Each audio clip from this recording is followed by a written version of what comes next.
لا إله إلا الله لا إله إلا الله لا إله إلا الله ما لنا رب سوى لا إله إلا الله. بسم الله الرحمن الرحيم. لا حول ولا قوة إلا بالله العلي العظيم. الحمد لله رب العالمين، وصلى الله على سيدنا محمد وآله الطيبين الطاهرين.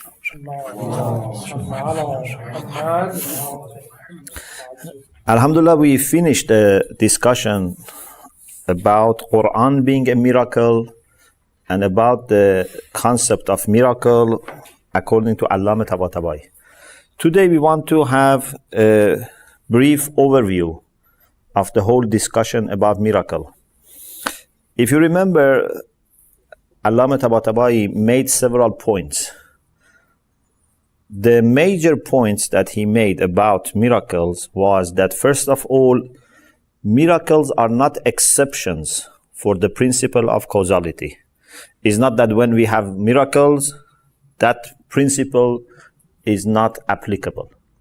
Causality is always there, and in the case of miracles also we have its own cause. But that cause is not something that maybe we are used to it. Maybe it's something not ordinary, something normal. This was one point, which is, I think, very clear. I don't think this is very difficult.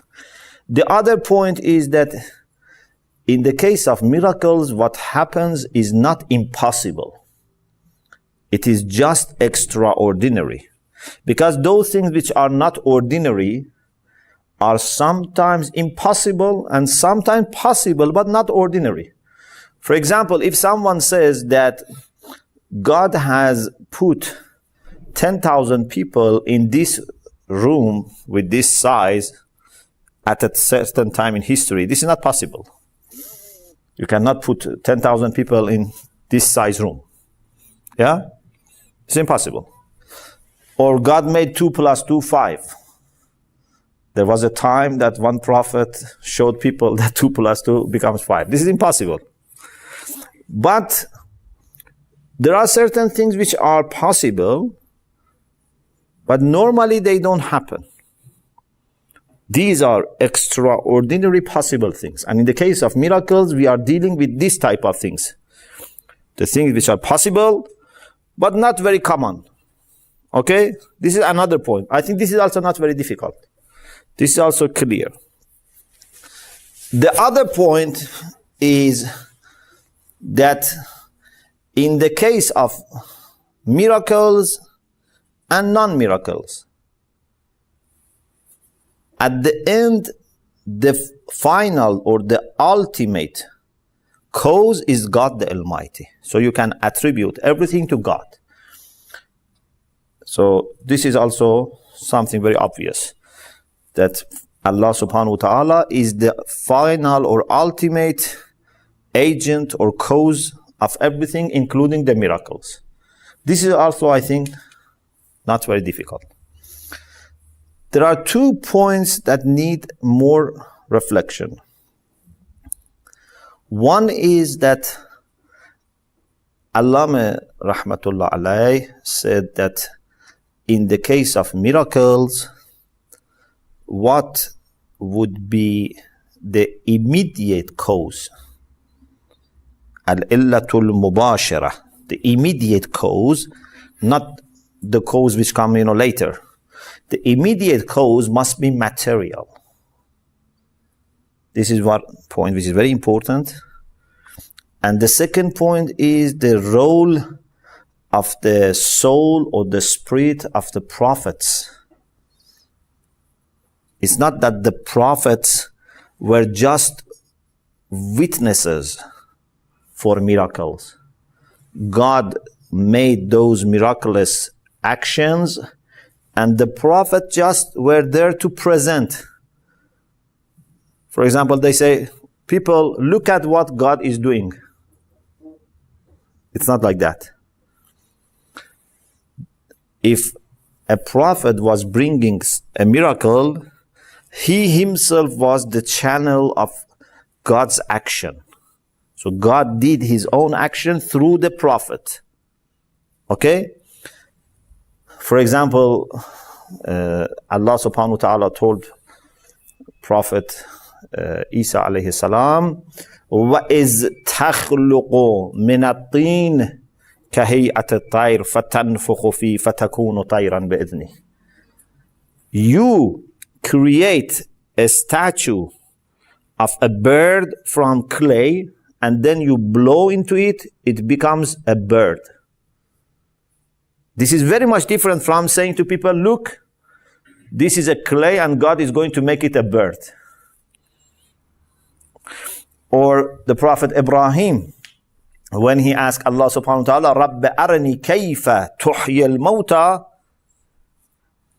he asked Allah to show him how Allah revives the dead, not how the dead are revived. The question was not كَيْفِيَّةُ إِحْيَاءِ الْمَوْتَى, was كَيْفَ تُحْيِي الْمَوْتَى. So Allah made him able to revive the dead. So he somehow was involved in this process of giving life to those birds which were killed and mixed and put on different, top of different mounts. فَصُرْهُنَّ يَأْتِينَكَ سَعْيًا. Okay? So these 2 points, I think, are the most important points which need, more reflection. And I think the second is not very difficult, that the prophets were involved. The one which actually needs more reflection and discussion is the first of the last two. And that is the fact that according to Allama rahmatullah alayh, everything would finally end up with a material cause, which is the immediate cause.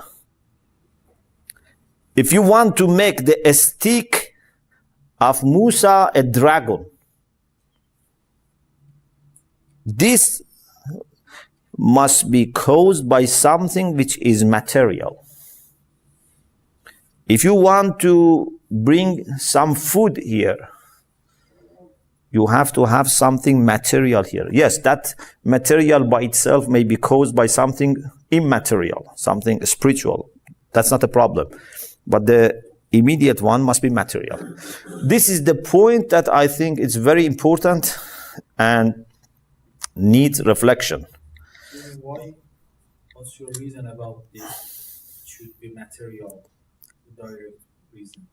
This is Allama's view. Allama's view. What is his reason in this regard? His argument, as far as I can understand, I don't find any paragraph in which he clearly says what is the argument, very clearly. But it can be understood. But you may have your own reading. But it can be understood that because this is actually the best I can say to defend Allama's position. I cannot say better than this, but maybe he himself has better explanation. The best which can be said is this, that because this material world has its own system and has its own material conditions which must be fulfilled. So when God the Almighty wants to do something in this material world, He fulfills the conditions also. You know that our philosophers say that the whole universe can be divided into two realms. The realm of command and the realm of creation. Allah lahul khalqu wal amr. Those beings which belong to the realm of command, they don't need any material conditions to be fulfilled. Just God says, be, and there it is. Kun fayakun. And this is why we say command. Alam amr. But in the material world, which is the world of khalq, it's not just saying be and then it is.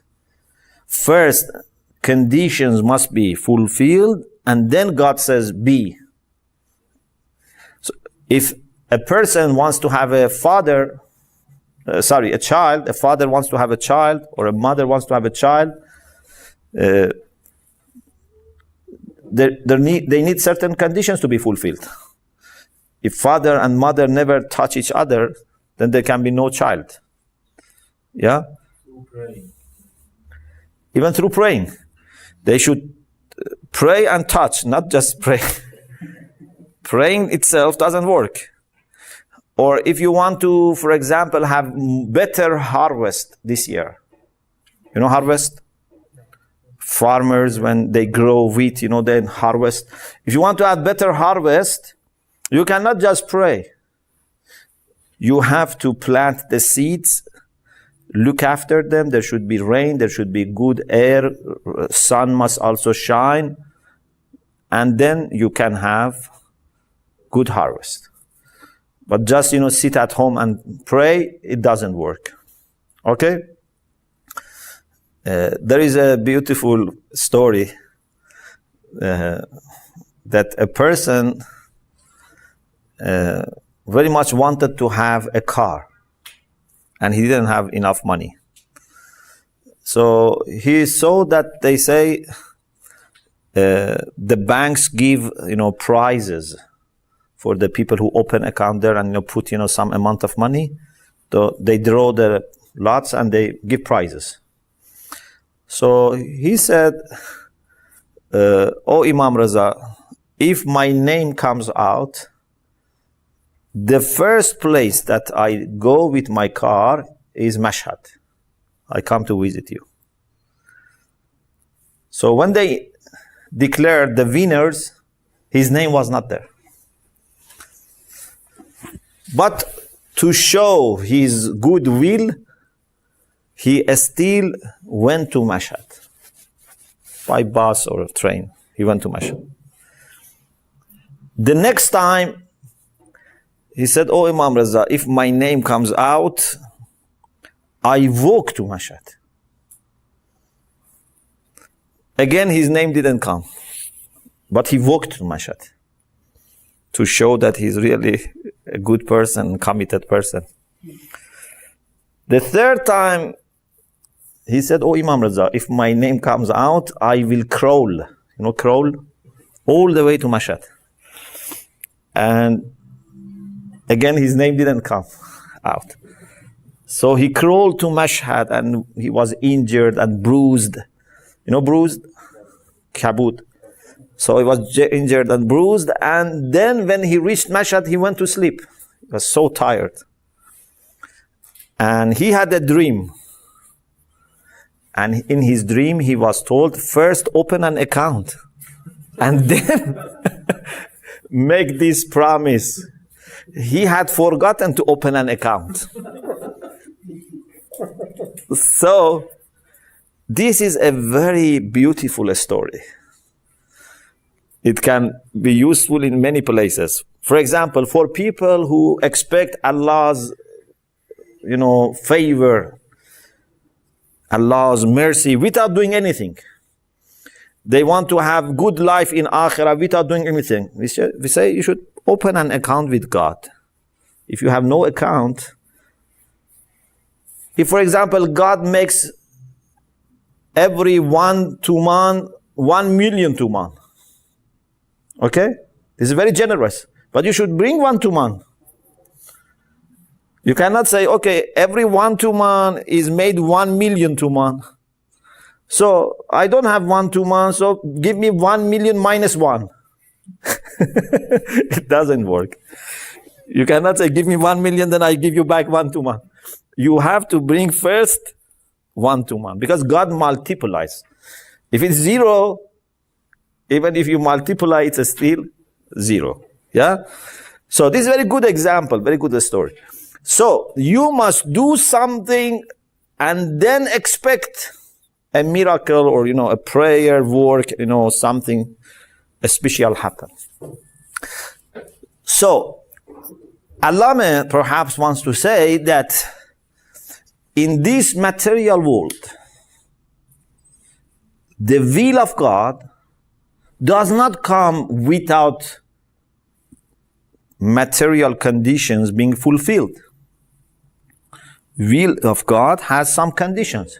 Why God did not create us 1,000 years ago? Although we are created by will of God, isn't it? Are we created without will of God? No.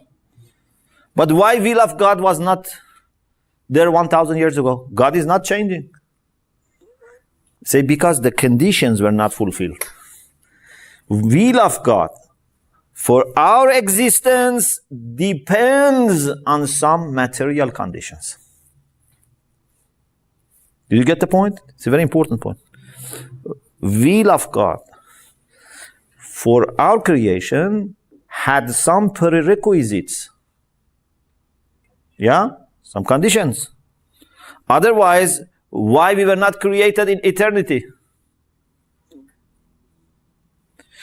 And you cannot say, at that time God didn't think about us, then he thought about us and he willed. This is not possible, about God, that God didn't think about us, because there's no change in God. Okay? So, when God the Almighty wants to do something in this material world, which is the world of conditions, he doesn't do it directly. He doesn't bypass all these material rules and regulations and just says, be there, and then there it is. In other words, maybe once I mentioned this, or maybe it was another class, I don't know, that God has not created every bit and piece of this material world separately, so that now you expect that he intervenes in every small case independent from the rest. God has created a system. This system for God is one. وَمَا أَمْرُنَا إِلَّا وَاحِدًا. This system is one. It is for those who are inside the system that we say yesterday, today, tomorrow, or I say, me and you, For God, everything is one. And this is the best way that I know to explain the relation between God, who is not changeable, with the world which is changeable. This is one of the most important questions in philosophy and theology. How do you explain the relation between God and the created world? Because the created world is changeable and God is not changing. Yeah? It's a very difficult question. The answer is, the best answer that I know, is that God has created a changeable world. Not that God changes the world. If God was going to change the things, then there is a problem. That God himself becomes subject to changes. God has created a changeable world. So it is true that we can say all these changes are made by God, but not directly. Okay? He has created a system. This system is gradual. This system has different parts. Some parts are changing, some are dying, some are, becoming old, so on and so forth. But God has only created it at once. أوجدها at once. Okay? This is very important. So, now that the whole material world is created at once, it means that anything to happen inside this system must be caused by something within the system. And then the whole system depends on God. Okay? This is the best way I can explain Allama's view, that why he insists on the fact that everything must be related to a material cause. Yes? If it is the case, so why do we pray? And how did these miracles happen? It seems that Allah independently wanted to change, for example, this stick to a dragon. No, when you pray, who is praying? A person who is in this system. Because we human beings, although by essence we are not material, but in actions we are material. You know, human soul needs material world because we are material in our action. Okay? We have potentials. So we pray, and our prayer is answered at a certain time, but it's not that our prayer has changed God and then God made the decision to answer to our prayer. My question was this. You said that Allah cannot, or he will not interfere in this world Directly. directly, yes. Okay. But he, for example, whatever he wanted to do, he does it in a, for example, complete world. He cannot go in the details. Not that he cannot go. It's not a matter of not having power.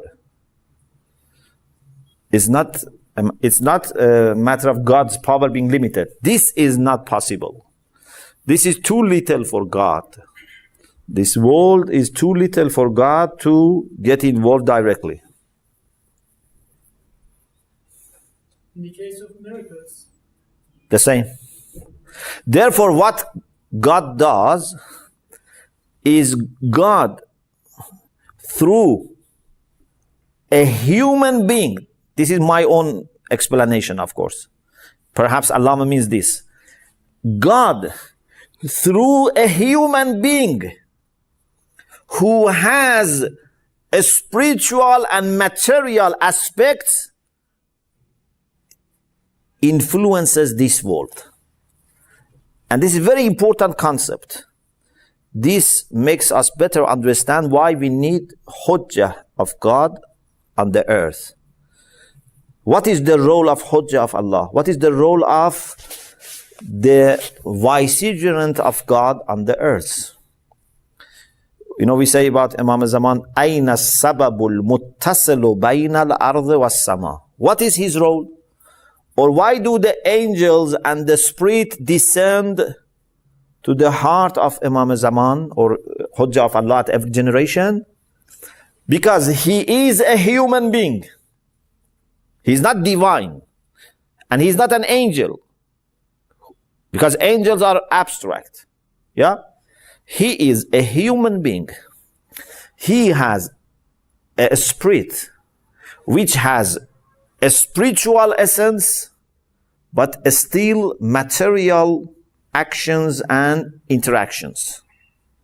So that is the perfect link between the world of materials and the world of the spirits. Okay? So when Allah subhanahu wa ta'ala wants to do something, He does it within this system through this channel. And this shows why it is important to say that the prophets themselves are involved. The soul of the prophet is involved. in the cases of Moses, for example, Yeah. he says to Moses, for example, touch the river with a stick. Yeah. He didn't know what is going to happen. Or sometimes he says to him that through your stick. Musa didn't know what is going to happen. And even he was afraid. That's not a problem. So, Like, for example, I tell you, for example, when there is a fire, I tell you, for example, pour water on this fire. Maybe this is your first experience and you don't know, but it is your water that is extinguishing the fire. You mean that throwing a stake was the cause of creating a dragon? Yeah. If that stick was thrown by someone else, it was not working. Sometimes, for example, in some films, or some kind of, animations, they show that, for example, someone had the carpet of Suleiman. Then they can, use it. Or, for example, if something belongs to a magician, okay, they can use it. I don't think it's like that. I think if carpet of Suleiman is given to us, we cannot move it. It's Suleiman's soul that can move that. If a stick of Musa is given to me and you, we cannot make it a dragon. Of course we cannot, because Musa wanted to show that I am the prophet, and this is the sign that Almighty Allah gave me. If I threw the stick, it will be... So it was Musa which was able to become a channel for God's will and power to make that a dragon. So the soul of Musa is important. But Musa didn't want to create a dragon. Not that he didn't want. He didn't know. God taught him, no problem. Many prophets, maybe they were first taught what they can do as a miracle and then they did it. That's not a problem. But indeed, finally, he was an agent of God. Through him, God did this. How he was an agent and he didn't know what he is going to create. What is the problem? At the time, God is showing him, like Abraham. Abraham didn't know how to revive the dead. And God, by doing this miracle, at the same time taught him. Not only he did that miracle, he also taught Abraham that this is possible and this is the way he does it. So when he does it, he learns it. You don't need to know it in advance and you don't need to know it later. When you do it, you learn it. You don't think that if we say that... Yeah, there are many things like this that you learn it when you are doing it. How do you learn driving? When you drive, you learn how to drive. It's not necessary that you master driving and then you start driving. In many cases, how many people learn speaking or teaching? By experience. Even some people after experience don't learn. So, it's possible that you learn when you are doing it. Okay? Excuse me, what is the difference between system and single creation? Because all of them, both of them is changeable. No, the system is not changeable. It's a combine of changeable things like human and all of them is changeable. No. The whole system is created at once. The whole system has no timing. You cannot say the world is created at a certain time. There was no time before this. Okay? And this system even has no past, present, future. It's like, for example, Allama Tabatabai has a beautiful example that helps to understand time. If, for example, there is a caravan of camels passing by your house, and you are inside the house. Through the hole of the key, you look outside. You see the head of the first camel, then the neck, then the body, then the tail. Then you don't see anything. Then you see again the next one, gradually. But if someone is on the roof of the house, he can see them all together at once. Okay? Or another example. Now I can see all of you at once. Okay?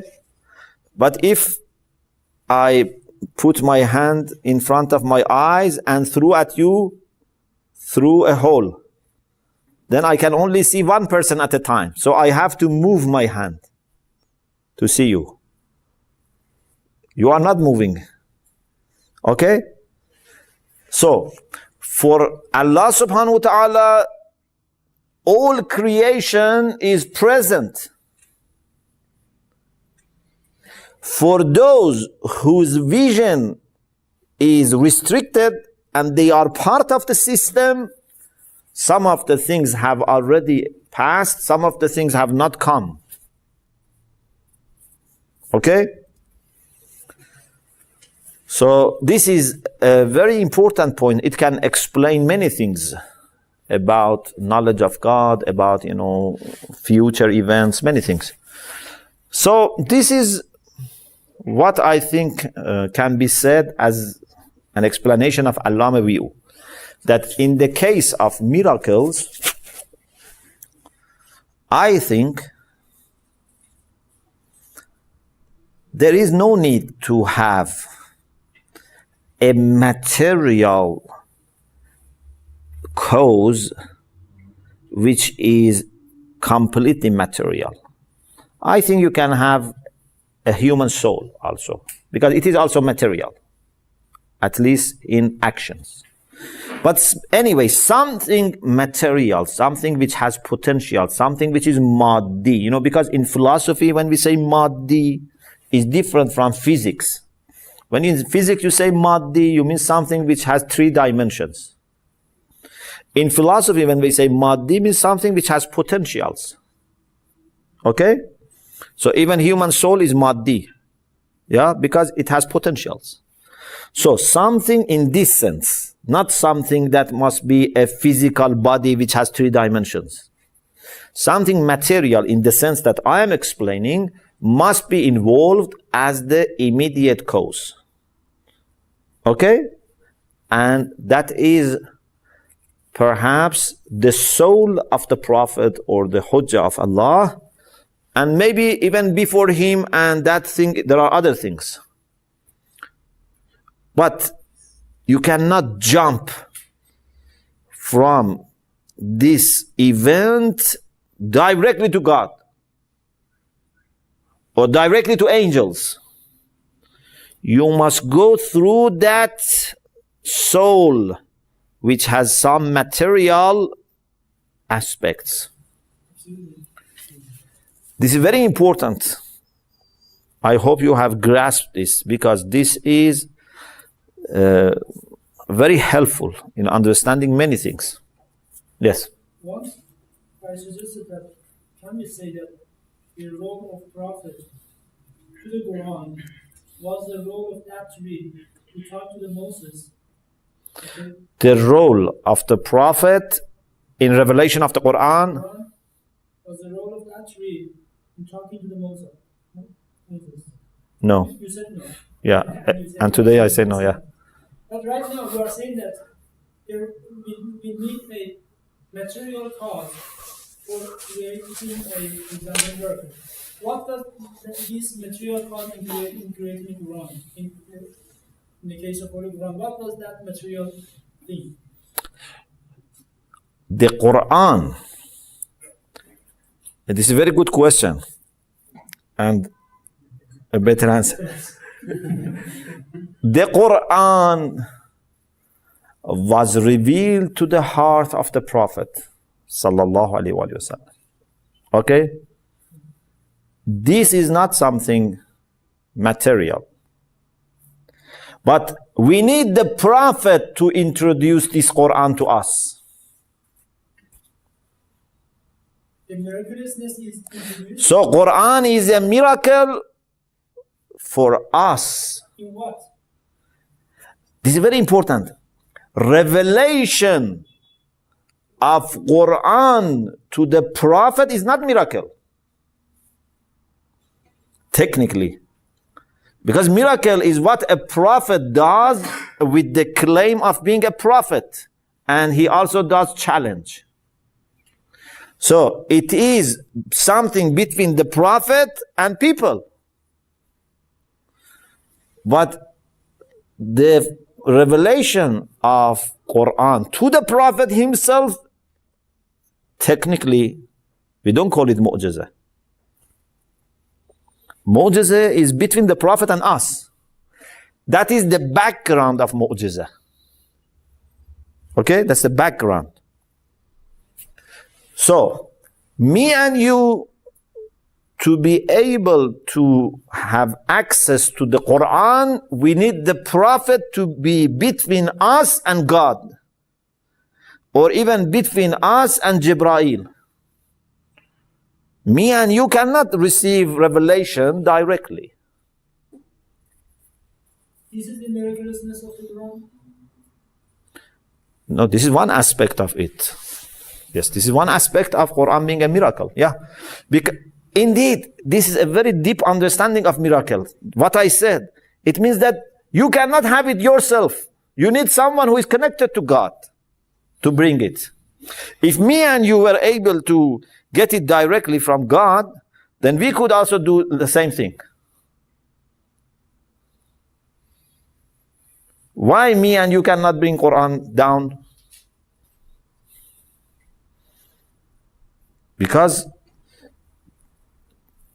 we are not that connection between Allah subhanahu wa ta'ala and this material world.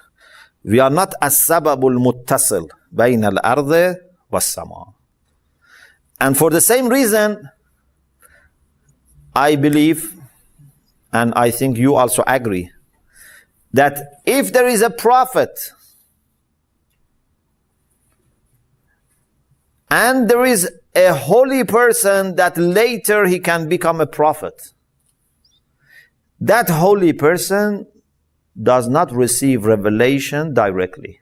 It must go to that prophet and then to this person. Yeah? For example, Musa was a prophet. Harun was a holy prophet. Even at the time of Musa, at a certain time, he became a prophet. Yeah? He became a prophet.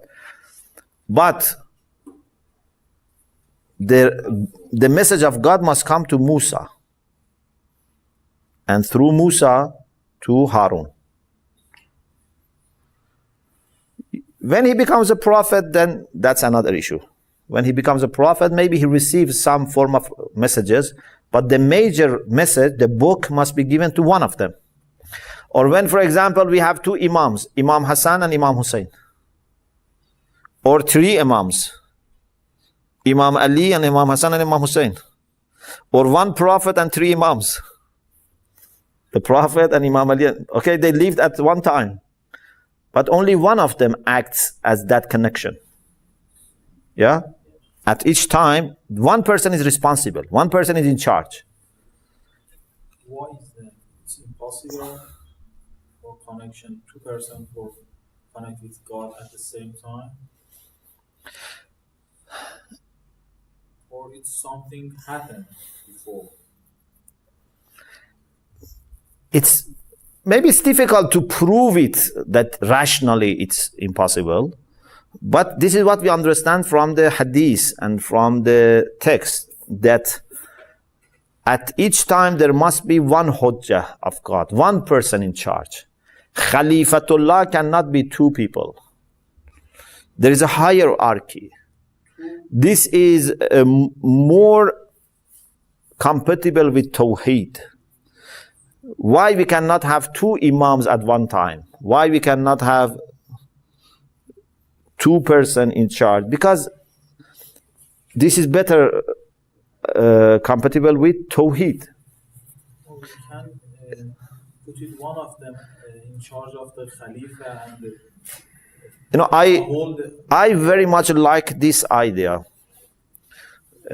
Indeed, I want to take this also into social life. That based on Tawheed, everything must also grow in a Unitarian way.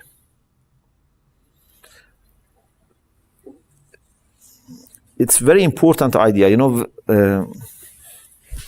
I wish few people develop this idea. I give you some examples. For example, if we want to organize human beings, how should we organize them? Should we say human beings must be divided into different islands, different circles that never touch each other or partly touch each other? I don't think this is a good way of organizing human beings. You have to find a way of organizing human beings which is compatible with Tawheed. Therefore, my idea is to have circles which grow, but the center is one.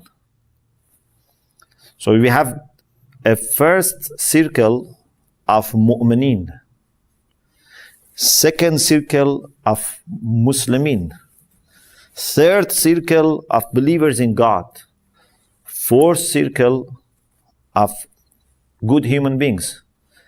Okay? So we grow as these, if you, for example, throw a stone into a river or a pool, you see, these, circles grow, they expand, they become wider, but weaker. First, it's very strong, gradually becomes weaker, but wider. This is the idea that we should have in social life. Or, for example, if we want to develop Hawza Ilmiya, we want to develop Hawza Ilmiya, what should we do? I don't believe that this is a good idea to say, okay, we have Hawza for Iranians, we have Hawza for non-Iranians, we have Hawza for ladies, and then we have different organizations which are not related to any of them. Then we try to develop each of them. I don't think this is a good idea. I think all Hawza must finally be under one body. Body not meaning person. Body can be a council. Then that body can have 2, 3, 4 sub-bodies. Then it grows like this. Like a tree. A tree is one, then different branches. And then each branch has sub-branches. Okay? Unfortunately, what we see is that we have not one tree with branches. We have different islands. And these islands, they grow. And then they touch each other. The only way for them then to grow is to get rid of the other. This is the problem. There is no coordination. And not only there is no coordination, gradually becomes rivalry and finally becomes fight. Because the only way to grow and expand is to limit that one. And there is no person who really knows what these are doing. Because they are, just growing like this. I'm not saying this is the case that we have in the Hawza right now. I'm not saying this. But I'm not saying it's not like this. But it's not only Hawza. Many places it's like this. That we have started things without connection. And gradually they are growing. And sometime later, we have to put them together. We have to merge them. You can find many examples of this. I think Tawheed must be translated into all personal and social aspects of our life. You have to find out what Tawheed requires in everything. In the family, we need Tawheed. We cannot have husband and wife as two different powers and then expect children to become good. If there are two powers in the house, then children either go to this power or this power, or if they are clever, they use one of them against each other and they do their own things. Father and mother must become one power, united. This is the whole concept of marriage. Unfortunately, people get married and they remain unmarried in their mind. Many people legally are married, but spiritually they are not married. They just live together. You know, like two people who share a room in university. They live together, but their mind and heart is not married. Okay? But if they are married and they form a unit, this is marriage. This is family. Okay? So, this is something that I wish we can develop, this idea of Tawheed. Even in your own moral development, in your soul. You know, some Muslim philosophers who are influenced by Greek philosophers, they say we have 3 faculties. Yeah? Each faculty has its own virtues and vices, and then there is a middle position. If you strike the balance, then that is the virtue. For example, wisdom is the balance position for the faculty which is responsible for reasoning, the rational faculty, al-quvvatul aqila. Then modesty and chastity for the faculty which is responsible for appetites, al-quvvatul shahwa. And bravery, it is the middle position for the faculty which is responsible for anger. And if you strike this balance, then you have justice. Yeah? Okay. This is one way of looking at it, at the issue, which is not bad.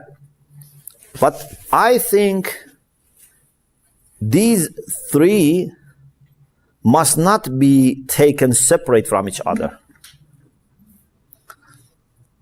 I think instead of sorting out the problem with each of these 3 faculties, there is one underlying level that if you sort the problem there, then the problem will be solved in the faculties.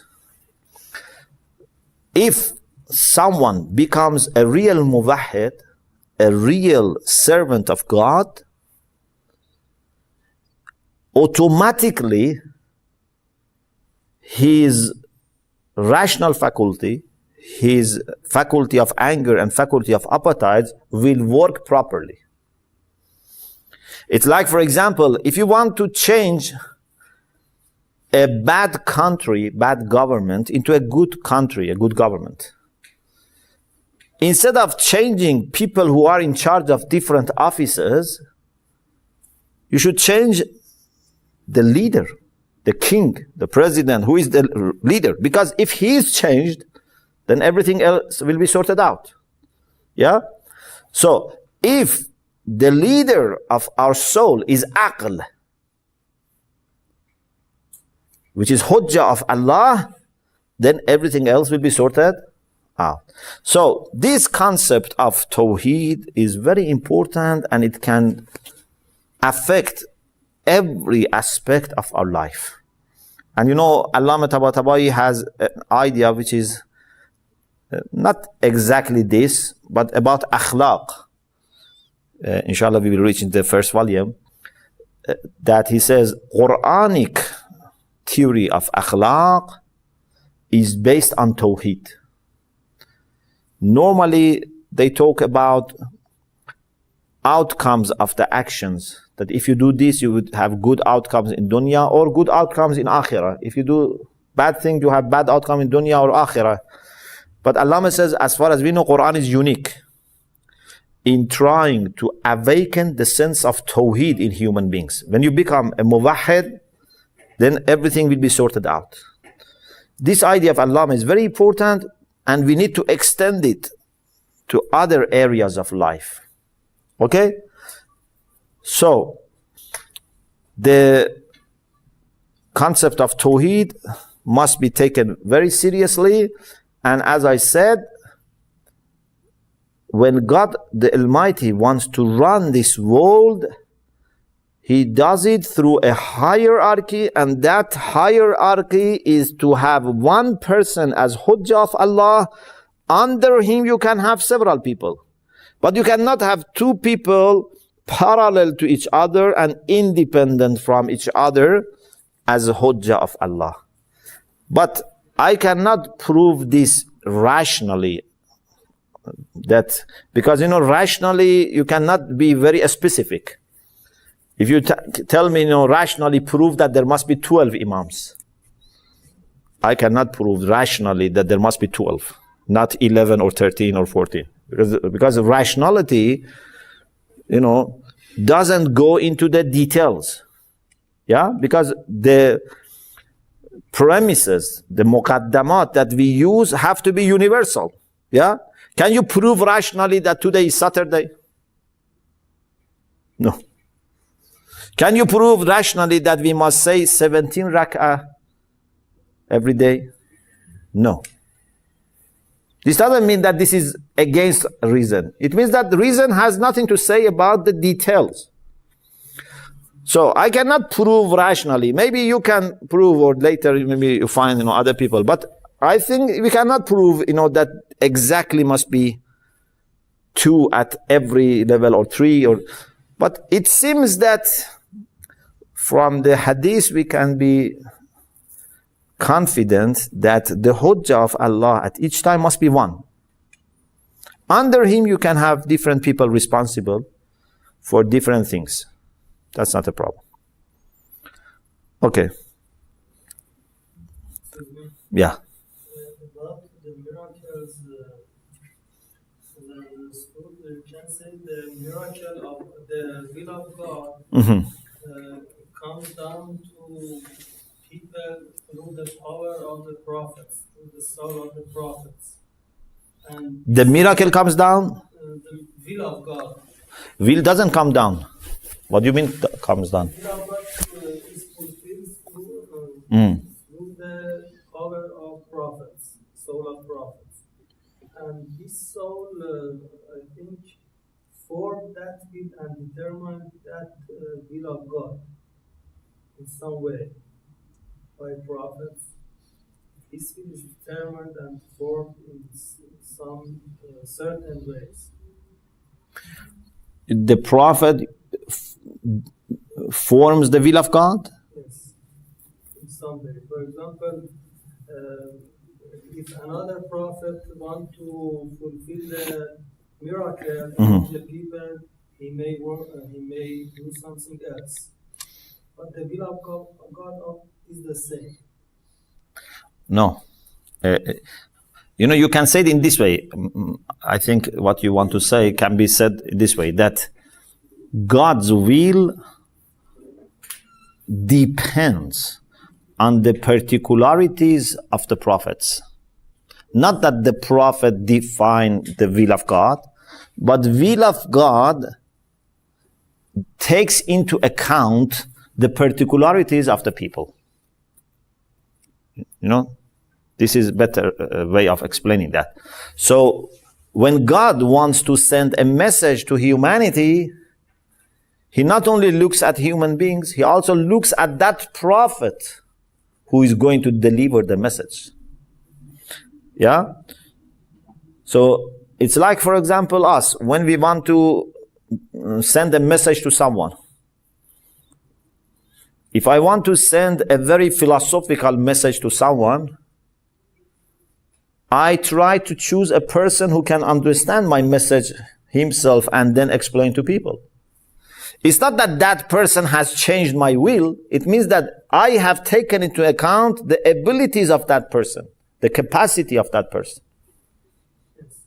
And I want to come to this conclusion that this explanation is true about the Quran and the Prophet. I think that we don't need to say that the words of the Quran is created in the air and the Prophet heard.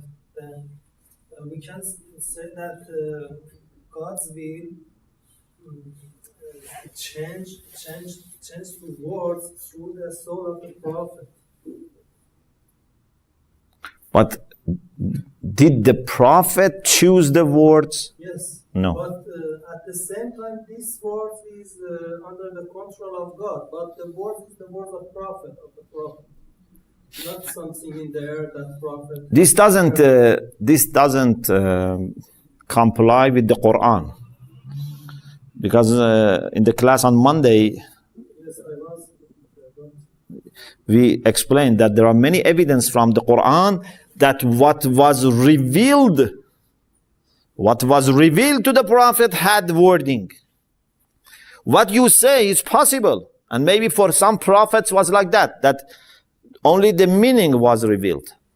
But in the case of Quran, it is very clear that what was revealed had wording. So in general, it's possible, not in the Quran case. The case of Quran, it's very clear that Allah revealed to the Prophet both words and meanings. Okay. So this is the major point about miracles, that how should we explain the hierarchy of the causes that lead to performing a miraculous act. The soul of the Prophet definitely is there, and that soul has some connection with this world. Okay? I think in this way it's possible to agree. And the questions about prayer, about all these things can be understood in this way. If you want to study what other scholars have written about this, Ayatollah Subhani, in the 3rd volume of Al-Ilahiyat, Ala Huda al-Kitab wa Sunnat wal Aql, in the 3rd volume, page 75, it is also online, has a discussion about mu'jiza, about miracles. The 3rd point is ma hiya al-illatul muhdatha lil-mu'jiza. He mentions different views. One view is that it's God, the Almighty. And then he says, this is possible to say that the cause is God, but he says, although this is possible, he says it is possible, but it is not the way that God normally acts, because God does through sunnah and through asbab. So he says it's very unlikely. He doesn't say it's impossible, but it's very unlikely that God directly gets involved. Okay? The second view is أنها علل مادية غير متعارفة. The cause is material causes which are not common, which are not ordinary. And he says this is also not very likely. It's not likely. And he says that we don't have any proof for this, that the prophets used something material that was not normal. Like, for example, where he mentions that sometimes maybe there are engineers who know things that normal people don't know. He says the prophets were not like engineers who knew things which normal people. Then he says the third view is that the cause is angels and abstract beings. That the angels do these things. Then the fourth is إنها نفس النبي وروحه. It's the soul of the Prophet, and he says this is the view of some of the philosophers and muhaqqiqin, some of the scholars. And then he talks about the power of human soul. He refers, for example, to those ascetics, mortals in India, that how their soul is strong. And then he says, if they can do these things, then the soul of the prophets, are much more. He quotes from Ibn Sina. Ibn Sina says, إذا بلغك أن عارفا أطاق بقوته فعلا. If you hear that a mystic was able to do something, أطاق means he was able. أو تحريكا, he was able to move something, to do something or to move something. أو حركة, he was able to move himself. تخرج عن وسع مثله, that people like him cannot do it. If you hear an Arif has done something or has moved something, or he himself has moved in the way that other people cannot do it, فلا تتلقه بكل ذلك الاستنكار. Don't receive this news with full surprise and say, no, I cannot accept this. If you hear that, for example, a mystic was half an hour ago in China and now is here, don't say it's impossible. Okay? فَلَقَدْ تَجِدُ إِلَى سَبَبِهِ سَبِيلًا فِي اعْتِبَارِكَ مَذَاهِبِ الطَّبِيعَةِ. So this is something that is possible. If 1,000 years ago you had told people that in 1 hour you can go from Tehran to Mashhad, they would not believe that in 1 hour you can go from Tehran to Mashhad. It's impossible. Maybe, those who were not rational and careful, they would say this is impossible. But we see that it is possible. Yeah? So, فَذَرْهُ فِي بُقْعَةِ الْإِمْكَانِ. And also he quotes from Ibn Sina, from Mullah Sadra. That was from Ibn Sina. This is from Mullah Sadra. لا عجب أن يكون لبعض النفوس قوة إلهية. It's not surprising that some of the souls may have a divine power. God may give them some special power. فَيُطِيعُهَا العنصر في العالم المادي كإطاعة بدنه إياه. His soul has such a power. When he wants to move his finger, I can move my finger. Yeah, that person can move this tissue, this book. Not only his own body, his fingers, his hand are in his control. Material beings can be under his control. This is Mullah Sadra. فكلما ازدادت النفس تجردا وتشبها بالمبادئ القصوى ازدادت قوة وتأثيرا فيما دونها. The more abstract you become, the more detached from the material life that you become, the more control you will have on the material things. Okay? And then Ayatollah Subhani mentions some of the Quranic verses also that support the idea that the soul of the prophets were involved, very important. Like, for example, about the case of magic. In the case of magic, also the soul of that person is important. About Harut and Marut and the story. فَيَتَعَلَّمُونَ مِنْهُمَا مَا يُفَرِّقُونَ بِهِ بَيْنَ الْمَرْءِ وَزَوْجِهِ وَمَا هُمْ بِضَارِّينَ بِهِ مِنْ أَحَدٍ إِلَّا بِإِذْنِ اللَّهِ.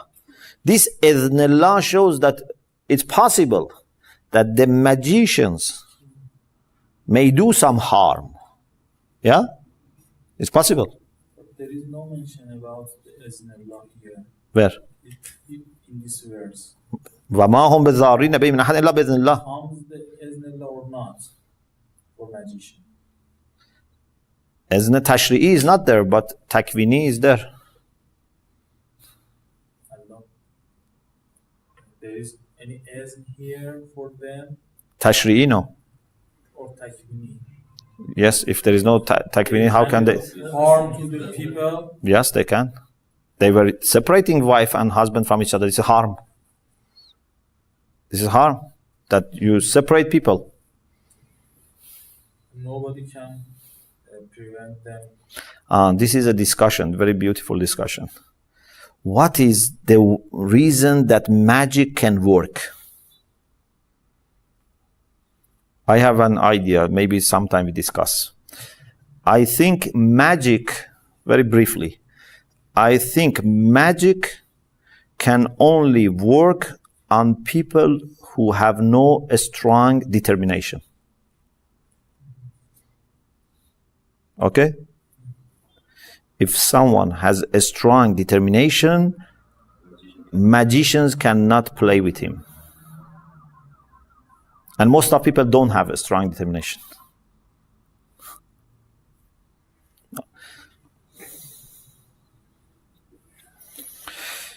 In the case of the queen of Saba, قال يا أيها الملأ أيكم يأتيني بعرشها قبل أن يأتوني مسلمين قال عفريت من الجن أنا آتيك به قبل أن تقوم من مقامك وإني عليه لقوي أمين قال الذي عنده علم من الكتاب أنا آتيك به قبل أن يرتد إليك طرفك فلما رآه مستقرا عند قال هذا من فضل ربي. The one who was given some knowledge of the book, ilmun, not ilmul kitab, ilmun min al kitab, which means some. Yeah, you know the difference. The one who had some knowledge of the book, he said, I will bring it before you stand up or before your session is over, because taquma min maqamik is possible to be interpreted in two ways. The second one is more than.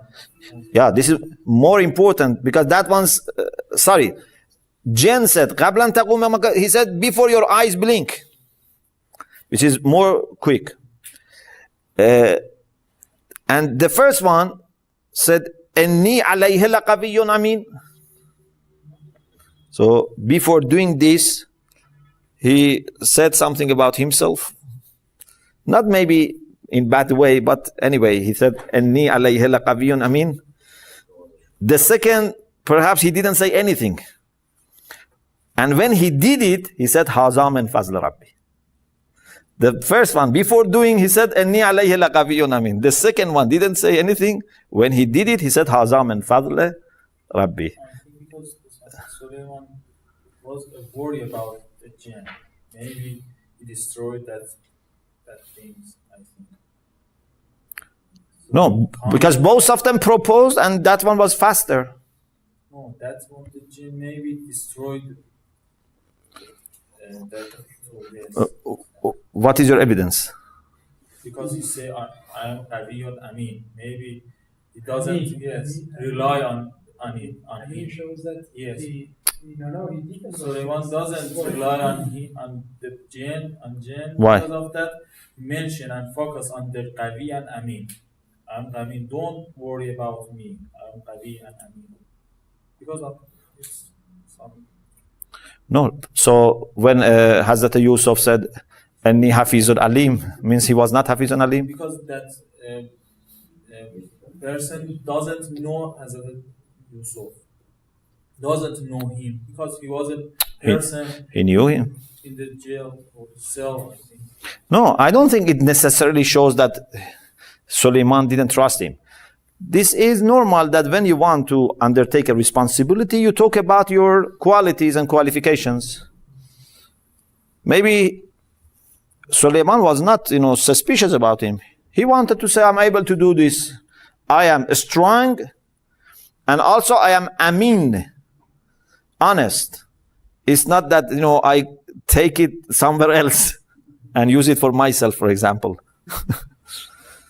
But what you say, I'm not saying it's wrong.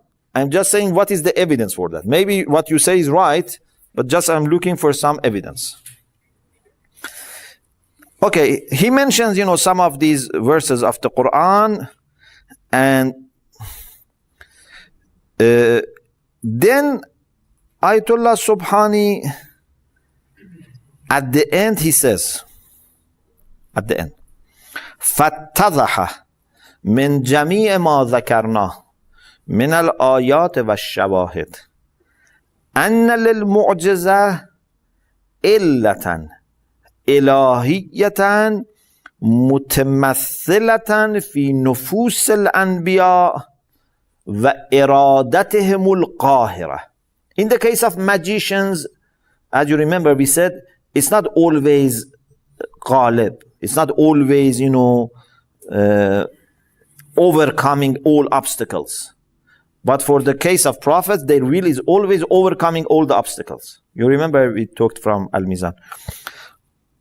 وَلَيْسَتْ إِرَادَتُهُمْ هَذِهِ فَوْضَوِيَّةً. Means it's not chaotic. It's not arbitrary. Fawda means chaos.